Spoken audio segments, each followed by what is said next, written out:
Hello everyone. We're coming to you today from our home office in order to present another video for Dynamics 365 Business Central Essential Series. We hope that you, your beloved ones, and families are all staying healthy and secure during this unprecedented and tumultuous time.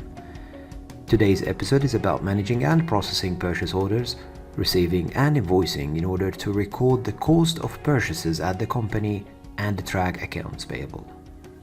In Dynamics 365 Business Central, purchasing process starts by either creating a purchase order or a purchase invoice.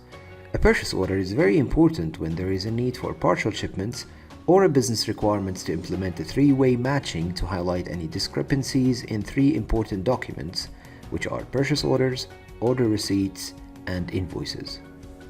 Let's take a look and see how we can create a new purchase order. Click on New, and then we will have to fill out the vendor name on the purchase order page.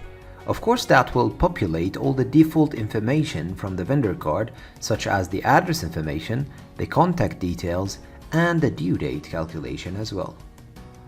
We will see on the other hand that there is a fact box on the right side of the purchase order page, which is showing important information about vendor statistics and vendor history information as well. The next step would be to fill out the purchase lines. We have multiple types to choose from, each for a purpose. Of course, we will be choosing the item type right now. In this example, to affect the inventory module, let's choose an item number from the list, and then we will have to fill out the quantity and the location code as well. Right now, the purchase order is ready to be submitted in case any workflow approval is needed.